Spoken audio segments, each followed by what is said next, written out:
36 millions de francs CFA, c'est ce qu'ambitionne recueillir l'association MEFO dans le cadre du lancement de son concept Les 1000 piliers objectifs, mettre en œuvre sa vision de l'évangile holistique. C'est le seul titre au menu de cette édition. Mesdames et messieurs, bonsoir et merci de nous suivre. Tout d'abord, le président du Faso, le chef de l'État, le capitaine Ibrahim Traoré, a reçu en audience hier mardi 22 avril 2025 les étalons U17 de retour de la CAN au Maroc. Il s'est agi pour le chef de l'État de féliciter cette équipe nationale pour son parcours honorable au Maroc et encourager ces jeunes poussés pour les défis futurs. Le commentaire est signé Abibalaï Bourema. De retour du Maroc où ils ont occupé la 4e place à la CAN, la Coupe d'Afrique des Nations de leur catégorie, les étalons U17 ont été reçus en audience ce mardi 22 avril 2025 au palais de Koulouba. Ils ont bénéficié des sages et précieux conseils du président du Faso, le capitaine Ibrahim Traoré. Le plus grand conseil que je vais vous donner, c'est l'hygiène de vie. Souvent on ne le dit pas, mais ce qui fait, détruire la carrière de beaucoup de footballeurs au Burkina Faso, c'est l'hygiène de vie. Vous êtes rentré dans une phase active et aujourd'hui, je ne vais pas vous mentir, vous serez confronté à cette situation d'hygiène de vie.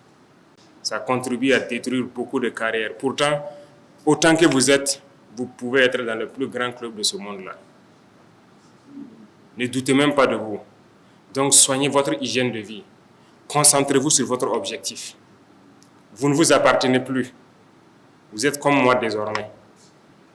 Vous comprenez? Vous appartenez à la patrie. À chaque fois que vous jouez, il faut penser que vous devez faire plaisir à des Burkinabés. Vous devez travailler pour eux. Donc, vous ne vous appartenez plus. Il faut donner tout pour la patrie. Donc, ça nécessite que vous soignez votre hygiène de vie. Impérativement.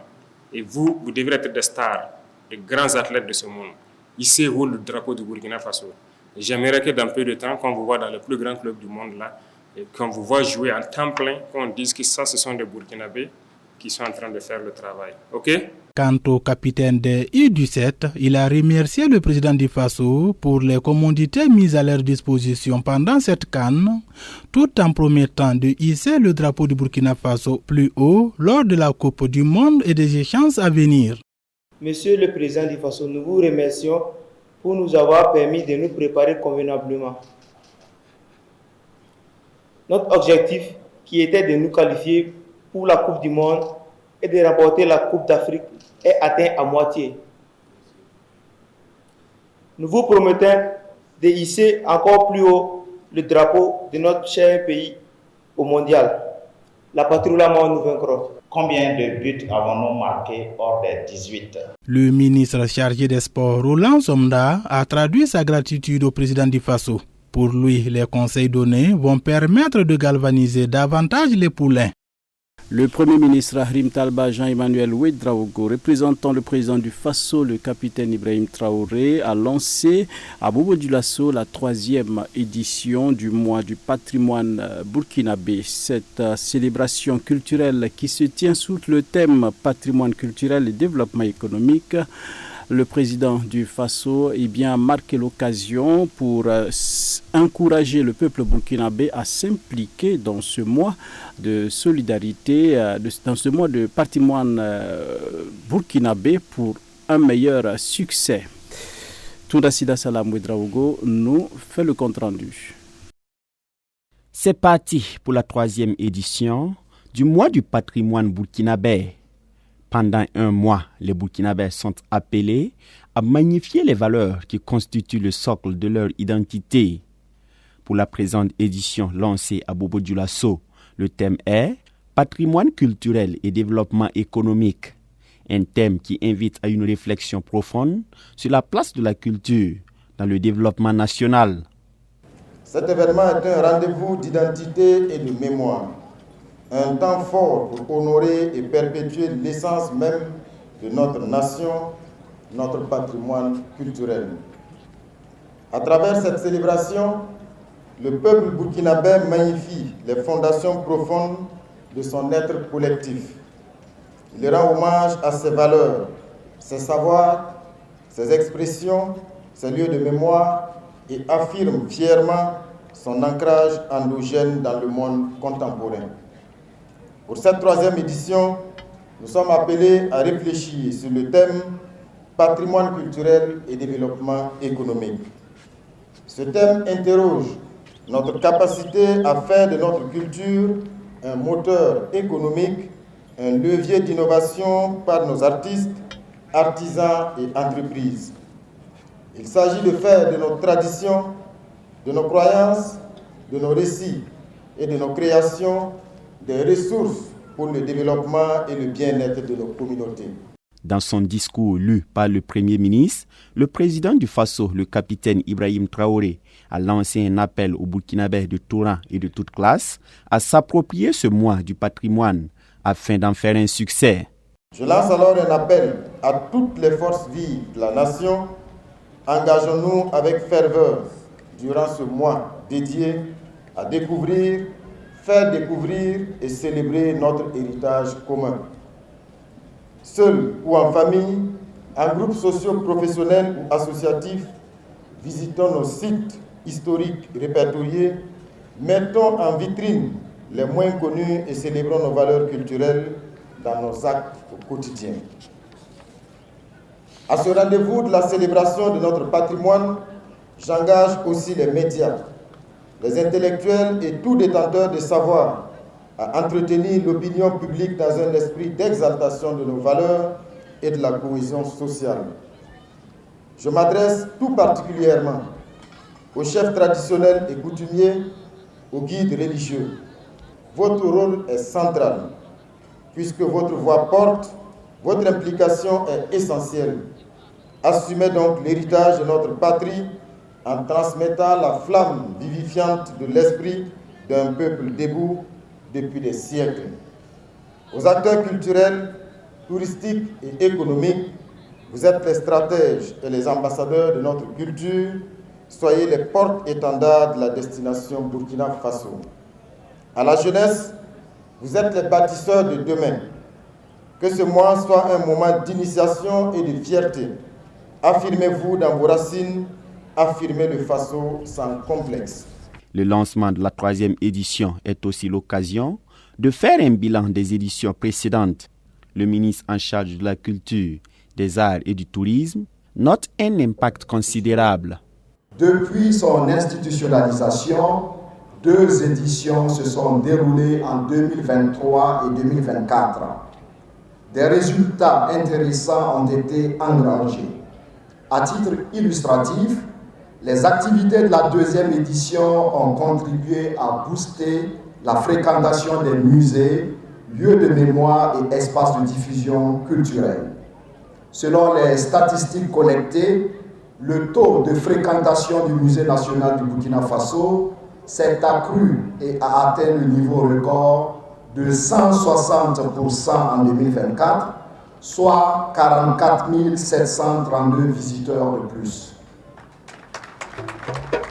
Le musée communal Sogosira Salon a enregistré 31 932 visiteurs en 2024, soit un taux d'accroissement de 21% par rapport à l'année 2023. Le musée de Gawa a enregistré 5 043 visiteurs en 2024, ce qui correspond à une augmentation de 177% par rapport à l'année précédente. Cette célébration culturelle a été instituée en avril 2023. Le mois du patrimoine burkinabé se tient donc chaque année du 10 juillet avril au 10 juillet mai. L'organisation de la Journée nationale de promotion de la gastronomie burkinabé, la célébration de la Journée du patrimoine mondial africain sont en haute activité au programme de cette 3e édition. 172 pasteurs proposants dans le seul centre numéro 5. Eh bien, ils ont reçu ce samedi leur titularisation pour continuer l'œuvre de Dieu. dit centre a organisé une cérémonie d'imposition de main sur le site du 75e anniversaire pour enfin ordonner ses pasteurs. Une cérémonie pendant laquelle le coordonnateur du centre a donné des recommandations de l'Église nationale aux pasteurs titularisés. Présent pour nous, Abibala Ibouraïma et Xavier Ouedraogo. Ils sont 172 désormais pasteurs titulaires. Après les écoles bibliques, les stages et proposants, ces désormais pasteurs, tous issus du centre numéro 5, ont reçu leur quitus de titularisation à travers une cérémonie d'imposition des mains tenue le samedi 19 avril 2025. L'Église nationale des Assemblées de Dieu du Burkina, par le coordonnateur du centre numéro 5, a décliné ses recommandations aux pasteurs ordonnés. Aux serviteurs de Dieu qui sont ordonnés, c'est de rester fidèles à la parole de Dieu, de prêcher la parole de Dieu, mais aussi de se montrer comme étant des exemples, non seulement pour le troupeau, mais aussi pour la société, parce que nous sommes des porteurs de lumière et nous devons aller et persévérer dans ce sens. C'est pourquoi j'ai apporté donc l'exhortation là-dessus en disant aux serviteurs de Dieu ordonnés qui doivent prêcher la parole et rien que la parole et être des modèles et produire le fruit à la gloire de Dieu. Parmi ces pasteurs nouvellement titularisés, le directeur du centre de conférence des Assemblées de Dieu, le pasteur Philippe Kaboré, et le président du département enfants de l'Église des Assemblées de Dieu du Burkina, le pasteur Fidel Zouma, ont remercié le Seigneur pour l'accompagnement. Ils ont aussi remercié ceux qui les ont soutenus pendant tout ce temps. Les recommandations de l'Église nationale ont été écoutées avec une attention particulière. Ce soir, j'ai un sentiment de joie pour l'accompagnement du Seigneur depuis la sortie de l'école biblique. Et réellement, c'est un sentiment de joie pour moi. L'une des recommandations du coordinateur qui m'a marqué, c'est en commençant même par son message. Parce que moi, depuis, ça faisait l'objet de ma prière. Aide-moi à prêcher rien que ta parole. Donc ce soir, quand il est venu, quand je suis arrivé, et que le message est tombé sur ça, j'ai dit voici mon message de base pour la nouvelle saison que je commence à servir le Seigneur. Je prêcherai par la grâce de Dieu, rien que la parole de Dieu. Vraiment, ça m'a marqué. C'est un sentiment de joie et surtout de fierté parce que c'est vrai, l'appel est divin, mais les hommes que Dieu a mis à nos côtés, des pères spirituels, des enseignants, des encadreurs, nous ont donné d'abord quelques années de stage. Ensuite, après le stage, on a encore eu 3 ans de propositions où, à travers ce que nous avons eu à donner le meilleur de nous-mêmes, est jugé satisfaisant. Et ce soir, on nous titularise, c'est-à-dire on nous donne l'opportunité d'aller encore de l'avant pour une nouvelle saison. Cette conférence d'imposition des mains, organisée le samedi 19 avril 2025 par le centre numéro 5, a eu lieu sur le Centre international de conférences des Assemblées de Dieu, ex-75e anniversaire.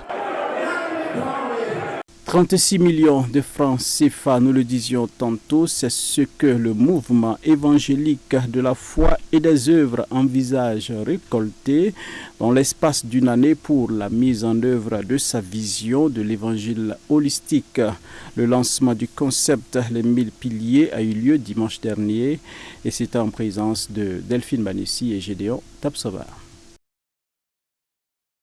Annoncer Christ autrement, c'est le leitmotiv du mouvement évangélique de la foi et des œuvres MEFO.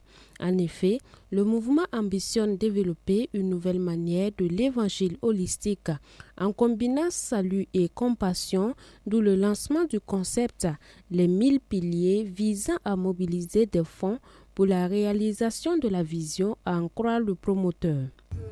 La vision du MEFO, c'est aller d'abord faire de toutes les nations des disciples comme il est écrit dans Matthieu 28, verset 19 à 20.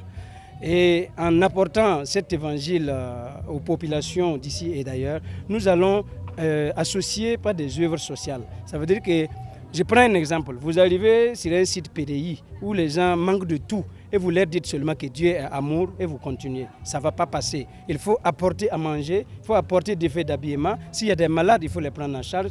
En cela, notre témoignage va beaucoup plus évangéliser que notre parole. C'est pourquoi, effectivement, nous voulons que ce soit un évangile holistique, joindre l'utile à l'agréable et prendre soin du corps et de l'âme aussi. Il y a une initiative qui accompagne les MEFO, c'est entre autres un système de mobilisation des ressources mais endogènes. Nous allons lancer cette vision-là, les 1000 piliers du MEFO.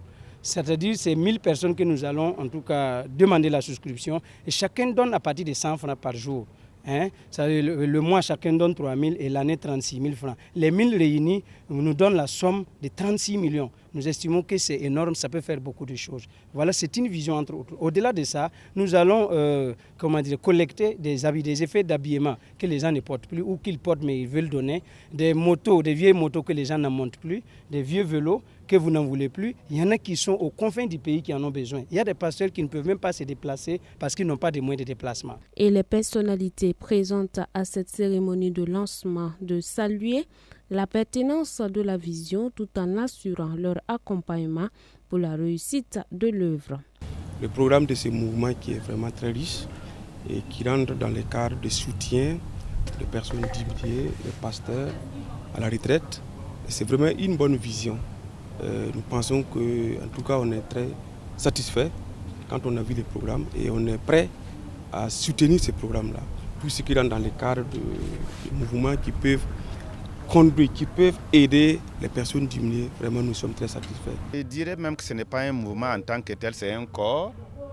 Et en tant que corps, ce corps-là vient ajouter, j'allais dire, une belle couleur dans la vie de tous ceux qui sont déjà sur le terrain, parce que vous êtes sans ignorer que nous sommes 8 milliards d'habitants sur la Terre et c'est seulement 2 milliards qui sont chrétiens. Donc il nous reste au moins 4 milliards à évangéliser. Il vient donc en appui fort pour que nous puissions propager la bonne nouvelle de Jésus-Christ qui est holistique dans le monde entier. Pour marquer le top départ de ces activités, le MEFO a saisi l'occasion pour faire un don au ministère en charge de l'action humanitaire, lequel don sera acheminé vers les personnes déplacées internes. Je trouve que le don de MEFO est vraiment la bienvenue. C'est une bonne chose que des personnes décident de cotiser d'elles-mêmes pour aider l'État, parce que comme on le sait, l'État ne peut pas tout faire pour venir en aide aux personnes déplacées internes. Et donc cela va venir être un plus pour pouvoir prendre encore plus de personnes dans l'assistance humanitaire que l'État apporte déjà aux personnes déplacées. 100 francs CFA par jour, c'est à partir de cette somme que débute la souscription individuelle et le MEFO entend récolter 36 millions de francs CFA en espace d'une année pour aider à la bonne propagation de l'évangile de Christ. Et c'est là que nous mettons un terme à cette édition, dames et messieurs. Merci d'avoir écouté notre rendez-vous demain pour d'autres actualités sur la télévision de la famille. Bonsoir à vous tous qui nous suivez depuis Actu. Que Dieu vous bénisse abondamment.